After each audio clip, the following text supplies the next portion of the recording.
The war in Ukraine is now a war of attrition. That means whoever can produce weapons at a faster rate, at a cheaper rate, and grind their enemy down is going to win. And that is precisely what Russia is doing right now. The two most important weapons in this war are artillery and drones. And Russia excels in both these categories. A single Russian Lancet drone just costs $35,000, can destroy a tank worth $10 million. All those fancy Leopard and Bradley tanks, gone.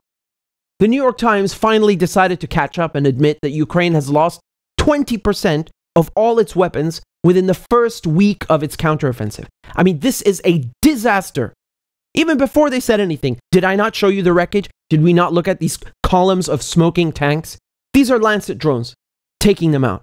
And the number one killer in this war is artillery. This is like World War I. You know, Russia is firing 40,000 artillery shells per day.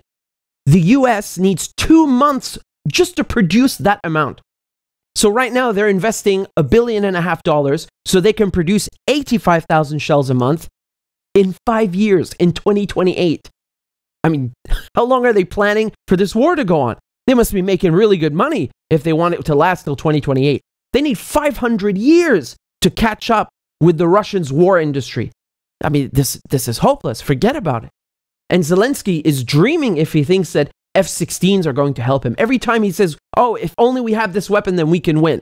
So you give him the tanks, they're turned to ash.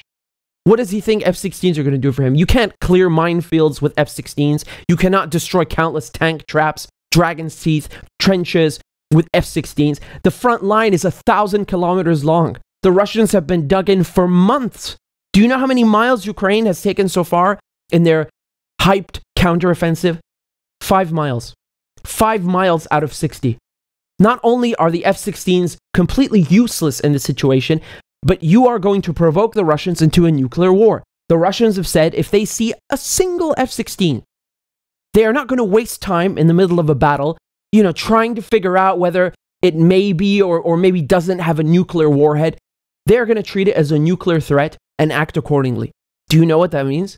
That means they will respond with nuclear weapons. And if you don't believe them, do you really want to wait and find out? You really want to wait and see? I don't think it's a topic where you just wait and see. This is nuclear war. You are playing with people's lives. The best thing Zelensky can do right now, the best weapon in his arsenal, is his pen. He needs to sit down and sign a negotiated peace settlement with the Russians and end this war. Finish. He cannot win on the battlefield. This war is lost. This front line is not going to move. And NATO have hung him out to dry. If you didn't see that, that wasn't clear enough after the summit in Vilnius. I don't know what to tell you. They're never going to let Ukraine in. Ukraine is a cash cow. They want to attack Russia and fight Russia while hiding behind Ukraine. Use Ukraine as a shield. Use Ukraine as a buffer. Let them go fight the war. You know, while we make money, BAE Systems and Raytheon and General Dynamics, let them make the money while the Ukrainians die. This war has to end.